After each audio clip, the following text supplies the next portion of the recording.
dalam video kali ini, saya akan menjelaskan sebuah film dengan judul Gone Girl. Pernahkah kalian membayangkan atau mungkin langsung mengalaminya sendiri, kejadian yang membuat kalian bertanya-tanya dan merasa bersalah ketika pasangan kalian hilang tiba-tiba? Ya, hilang begitu saja dan meninggalkan beberapa teka-teki yang sulit kalian pahami. Kalian berusaha mencarinya bermodal teka-teki itu, namun semua orang di sekeliling kalian justru menyalahkan dan menuduh kalian sebagai penjahatnya. Kalian pasti tidak mau kejadian semacam ini terjadi dalam hubungan rumah tangga kalian, apalagi sampai dituduh oleh banyak orang. Nah, bagaimana kalau kita melihat kejadian menyebalkan ini dialami oleh seorang suami bernama Nick Dunn saat istrinya hilang tiba-tiba dari rumah yang mereka tempati. Dalam film berjudul Gone Girl garapan sutradara David Fincher yang skenario-nya ditulis oleh Gillian Flynn berdasarkan novelnya yang berjudul sama.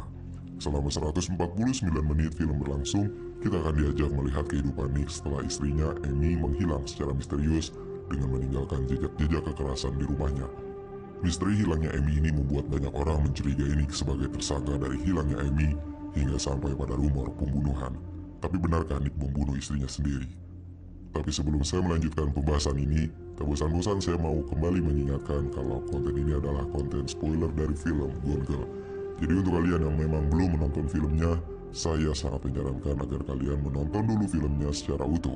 Baru deh kalau kalian masih ngerasa nggak ngerti atau butuh penjelasan lebih lanjut, kalian bisa tonton video ini. Kita lanjut.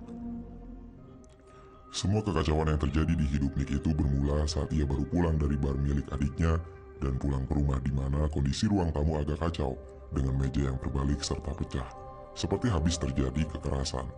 Nick tidak menemukan istrinya di rumah meskipun ia sudah mencari ke seluruh tempat. Nick sebenarnya pulang karena ingin membicarakan rencana perceraiannya dengan sang istri. Sesaat, ketika menyadari bahwa istrinya hilang, perasaannya campur aduk, antara lega dan cemas.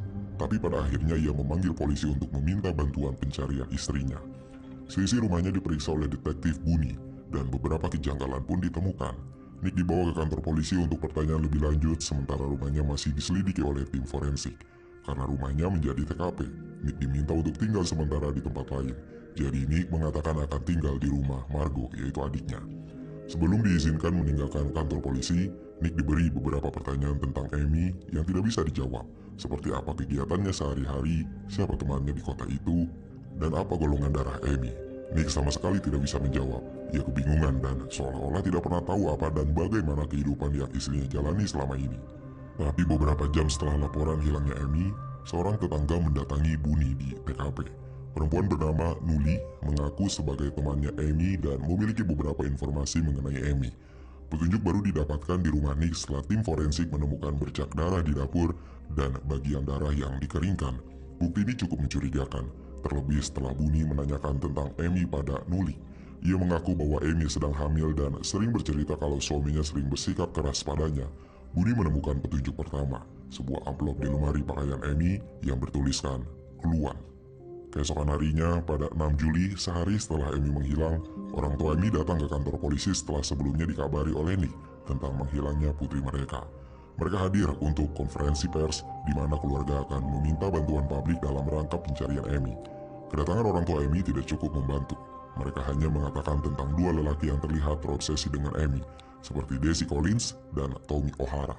Keduanya adalah mantan pacar Amy yang bermasalah. Bunny sebagai detektif yang menangani kasusnya merasa bahwa kasus ini cukup rumit. Ia memberitahu tentang petunjuk di amplop yang Nick akui merupakan bagian dari permainan pemburuan harta karun yang memang biasanya Nick dan Amy lakukan untuk merayakan hari jadi mereka. Petunjuk demi petunjuk itu mengantarkan Nick beserta Bunny ke petunjuk yang lain, hingga Nick memiliki petunjuk ketiga tanpa sepengetahuan Bunny. Sebuah petunjuk dengan kalimat yang membingungkan. Nick seolah mati langkah. Ia kebingungan dan terus mengingat pernikahannya dengan Amy yang memburuk karena keduanya menjadi pengangguran. Ditambah saat itu kondisi ibu Nick memburuk dan mereka harus pindah dari New York ke kota kelahiran Nick. Semenjak itu pernikahan mereka tidak lagi sama. 2 hari setelah Amy menghilang, pencarian makin gencar dilakukan dan Bunny berusaha mencari informasi lain.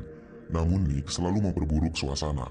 Ia banyak membuat kesalahan dan sikapnya pun aneh hingga ia mudah dicurigai oleh orang-orang di sekitarnya.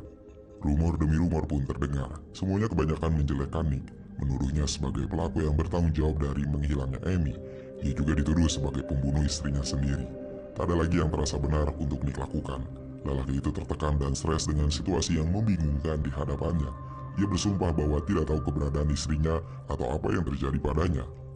Yang Nick tahu adalah Amy menghilang saat ia pergi ke pantai dan bar. Banyak informasi yang membuat citra Nick tampak buruk di mata publik. Beberapa media membuat situasi makin memanas dengan menyebar gosip yang belum tentu benar. Bunny terus mencoba melacak keberadaan Amy. Ia mendapat informasi dari Jason yang merupakan seorang pengedar narkoba bahwa sebelumnya Amy mendatanginya untuk membeli pistol kecil. Saat datang ke Jason, Amy terlihat sangat putus asa dan cemas. 3 hari setelah Amy menghilang, perselingkuhan Nick dengan siswinya yang bernama Andy terbongkar oleh Margo. Hal itu membuat Margo sangat marah padanya. Tetapi semenjak itu, Nick jadi berani jujur mengenai semua hal yang dilaluinya. Tentang hubungannya dengan Amy yang sebenarnya sangat buruk. Tentang perselingkuhannya bersama Andy yang berlangsung lebih dari 1 tahun. Serta rencananya untuk bercerai dengan Amy karena ia sudah tidak tahan dengan sikap Amy. Kondisi tidak semakin membaik untuk Nick. Segala gosip dan rumor yang menyangkut namanya tidak lagi bisa dibendung. Semua mata tertuju padanya dan menghakiminya. Seolah-olah Nick adalah satu-satunya orang yang bersalah dari hilangnya Amy. Hanya Bunny yang tidak ingin gegabah menuduh Nick. Ia merasa kasus ini begitu banyak kejanggalan dan Bunny sendiri sebenarnya tidak percaya bahwa Nick adalah pelakunya. Sebagai detektif yang sangat profesional, Bunny mengedepankan logikanya untuk memecahkan teka-teki di dalam kasus Amy. Bunny tidak peduli dengan rumor dan gosip mengenai Nick. Ia hanya bekerja berdasarkan bukti-bukti yang ditemukannya. Hasil tim forensik telah keluar dan bukti kekerasan pun ditemukan. Teka-teki ini semakin rumit bagi Bunny, apalagi di dalam pencarian yang dilakukan. Masalah terus bermunculan, seperti Nuli yang tiba-tiba datang di malam pencarian dan berteriak di tengah kerumunan bahwa Amy sedang hamil. Terang saja setelah itu orang-orang langsung mengejar Nick untuk meminta penjelasan. Bunny langsung mengamankan Nick ke rumahnya dan menanyakan beberapa hal yang ditemukan dari penyelidikan, seperti pembelian barang mewah dengan kartu kredit yang terbilang tidak wajar, serta kenaikan biaya asuransi jiwa Amy yang ditandatangani Nick. Hanya saja Nick bersumpah bahwa ia tidak pernah membeli apapun yang disebutkan yang menggunakan kartu kredit. Ia tidak berbelanja belakangan itu. Masalah biaya asuransi jiwa Amy, kembali Nick bersumpah bahwa itu adalah ide Amy dan Amy sendiri yang meminta Nick untuk menandatanganinya. Nick merasa dijebak setelah mengetahui bahwa Amy hamil. Ia menjadi sangat yakin bahwa ada yang tidak beres dengan semua kekacauan dan menghilangnya Amy. Semenjak saat itu, Nick menolak berbicara dengan Bunny tanpa didampingi oleh pengacara. Nick berusaha mati-matian mencari solusi dari masalahnya. Bertepatan dengan hal itu, Bunny juga terus mencari hal mencurigakan yang berkaitan dengan Amy. Ia menemukannya di rumah ayah Nick, sebuah buku harian milik Amy yang tidak terbakar sepenuhnya. Seluruh tulisannya masih bisa terbaca. Sementara Nick, ia berhasil menemukan petunjuk terakhir dari Amy, yaitu barang-barang yang dibeli oleh Amy menggunakan kartu kredit Nick. Semua barang mewah itu ditemukannya di gudang kayu milik Margo. Sebenarnya apa yang terjadi? Amy sebenarnya tidak mati, tidak dibunuh, tidak diculik. Tidak ada dugaan yang benar dari pemikiran orang-orang tentangnya, termasuk tentang Nick. Amy sesungguhnya melarikan diri dan menjalankan balas dendam atas perselingkuhan Nick dengan Andy yang sudah lama diketahuinya. Amy ingin membuat Nick menderita. Ia menyiapkan rencana matang yang akan membuat Nick terlibat masalah dengan kepolisian, membuat jadi hakimi banyak orang, dan pada akhirnya dipenjara atas tuduhan pembunuhan. Amy ingin Nick dihukum mati karena kesalahannya, tetapi sebelum itu terjadi, keinginannya adalah membuat Nick menderita secara mental ataupun fisik. Rencananya ini sangat matang. Ia menyiapkan semuanya, membangun citra yang baik di depan banyak orang, mengambil simpati atas kondisinya, dan memanfaatkan sifat abai Nick untuk membuat rencananya semakin sempurna. Apa yang Amy lakukan adalah kejahatan dan manipulasi sempurna yang akan menghancurkan hidup Nick. Ia tahu bahwa hal ini akan menimbulkan masalah yang besar bagi suaminya itu. Seperti orang yang sedang membuat novel, Amy berhasil membuat cerita palsu yang dicampur dengan kejadian nyata yang dialaminya bersama Nick. Hal yang akan membuat siapapun percaya dan bersimpati pada Amy yang malang dalam kisahnya. Amy begitu lihai membuat Nick terlihat sangat bersalah. Sementara Amy sebenarnya sedang berkeliaran di luar, bersembunyi, menyamar, dan menunggu waktu yang tepat untuk aksi terakhirnya. Ia ingin bunuh diri dan meyakinkan semua orang bahwa Nick membunuh istrinya. Tetapi di luar dugaannya, rencana itu tidak berjalan selancar yang Amy kira. Nick telah mengetahui kebusukan apa yang coba dilakukan oleh Amy. Istrinya itu ingin menjebaknya. Margo pun diberitahu mengenai hal ini yang kemudian mengusulkan agar Nick menyewa pengacara ternama yaitu Tanner Bolt yang akan membantu Nick menghindari jebakan Amy. Nick menemui Tanner yang kemudian menjadi pengacaranya. Tanner menyarankan agar Nick menemui mantan kekasihnya Amy yaitu Tommy dan Desi untuk mencari dukungan serta mengungkap penipuan yang dilakukan oleh Amy. Sarannya ini langsung dilakukan oleh Nick. Ia menemui Tommy dan mengetahui fakta bahwa Amy sangat ahli dalam memanipulasi cerita dan melakukan balas dendam. Tommy pernah dituduh melakukan pemerkosaan terhadap Amy dan membuatnya hampir dipenjara hingga bertahun-tahun lamanya, harus merasakan kesulitan mencari kerja karena catatan kriminalnya. Nick semakin yakin bahwa ada yang salah dengan Amy.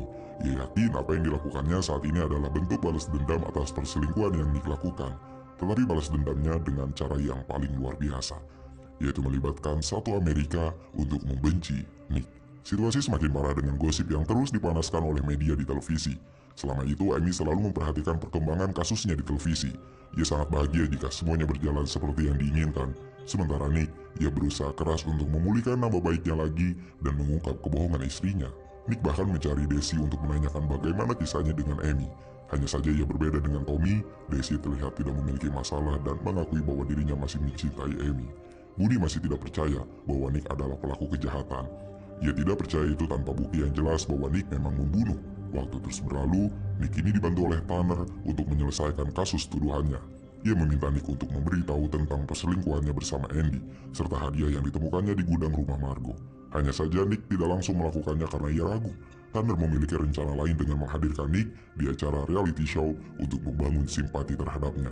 Di waktu yang bersamaan, Amy dirampok. Uang yang dimilikinya diambil oleh dua orang yang ditemuinya di penginapan. Kini perempuan itu tidak memiliki uang sama sekali dan tentu saja ia sangat membutuhkan bantuan. Amy menelpon seseorang untuk menolongnya. Ia menghubungi Desi yang masih terobsesi dengan perasaannya terhadap Amy. Desi tentu saja membantu Amy. Ia berencana membawa perempuan itu ke rumah pribadinya di dekat danau, tempat yang terpencil dan penuh keamanan ketat. Sementara Nick sudah menghadiri acara reality show yang menghadirkannya sebagai narasumber. Hanya saja situasi berada di luar dugaan Amy maupun Nick. Tiba-tiba Andy menyerahkan diri dan mengungkap perselingkuhannya dengan Nick. Pengakuan itu tidak menyurutkan Nick untuk berbicara di acara reality show yang mengundangnya. Ia sengaja memakai dasi dan jam tangan yang diberikan Amy, berusaha menarik simpati perempuan itu dan berbalik menjebaknya. Nick tahu apa yang akan dilakukannya. Amy pun nampaknya sudah berubah pikiran setelah melihat acara yang menampilkan pengakuan Nick. Ia tidak tahan bersama Desi yang begitu posesif dan terobsesi padanya. Jadi, ia merencanakan pelariannya dari Desi. Margo dan Nick ditangkap setelah acara itu muncul di televisi karena laporan seorang warga tentang benda di gudang Margo. Tetapi mereka segera dibebaskan atas bantuan Tanner. Amy pun menjalankan rencananya untuk terbebas dari Desi dengan membunuhnya. Semuanya dirancang dengan sempurna. 30 hari menghilang setelah membunuh Desi, kemudian Amy kembali ke rumahnya dengan tubuh yang masih berlumuran darah. Kasus Amy